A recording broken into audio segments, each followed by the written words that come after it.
One day, I woke up and said, wow, I'm a salesperson. Has anyone ever had that experience? Yeah?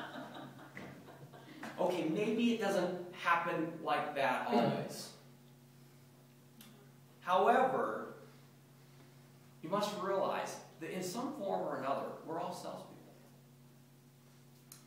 Our world revolves around sales and sales professionals. Think about it. Can you think of anything that doesn't involve sales? Look at this room. Chalkboards were sold, tables were sold, chairs were sold. Look at the stuff that's on your side.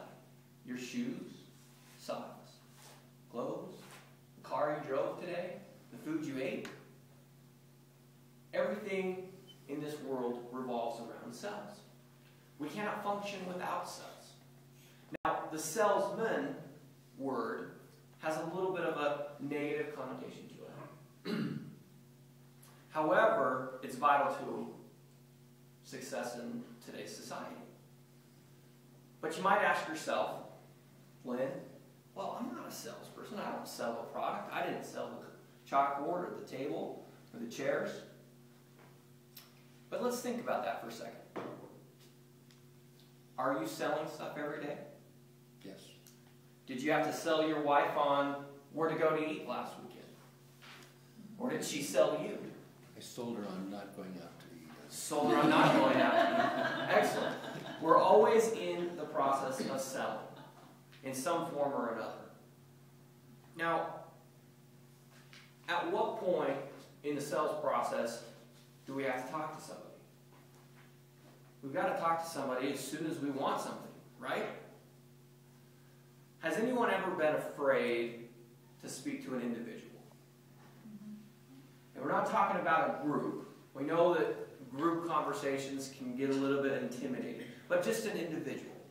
Have you ever found, and this is me, maybe you too, but you're in the store and you see somebody and you go down the wrong aisle just so you don't get eye contact with that one person because you think you know them, but you're not sure, so you don't want to get the awkward interaction that says, hi, see you, it's good to see you, I don't know you, I don't remember you. The key to good communication is knowing what to say. I want to share with you an easy way that I remember how to start conversations and make things comfortable. I learned this from a coach and a mentor of mine. It's the 4 key topics to making conversations natural and smooth. The first thing we've got to remember, though, when we're talking to individuals, is everyone likes to talk about what? Themselves. Themselves. Absolutely. So the best way to get somebody to talk about themselves is? Ask questions. Ask questions about them. Absolutely. So to make it easy and to remember, the word I use is Ford. F-O-R-D. If you remember that word, when you approach somebody that you know or you'd like to know, it doesn't matter whether you know them or you don't know them, start with this word, Ford. F. Family. Ask about their family. Do you have any kids? What are your kids doing?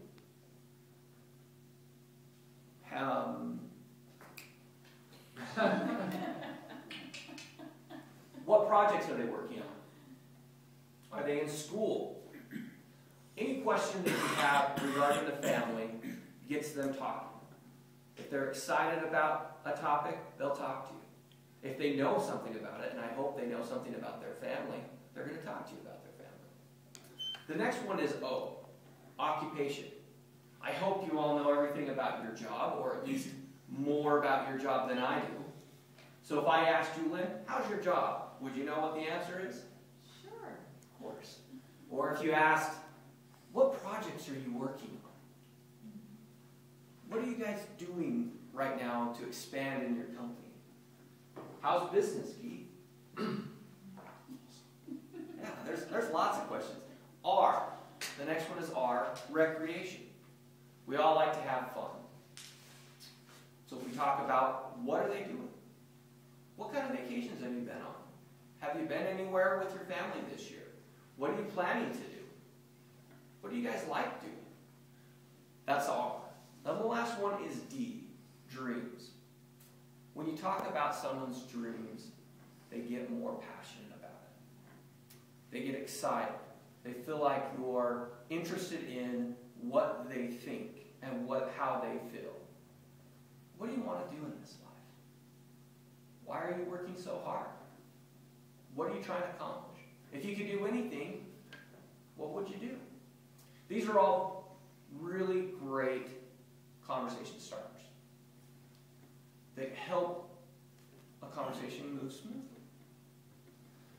See, planning and practice creates confidence. And confidence is what relieves the fear in us. We all have fears, especially when we're walking down a supermarket and we see somebody that we knew 10 years ago, and we're like, oh, what is it, their name? What? We all have fears. By talking about simple things and having a plan in place,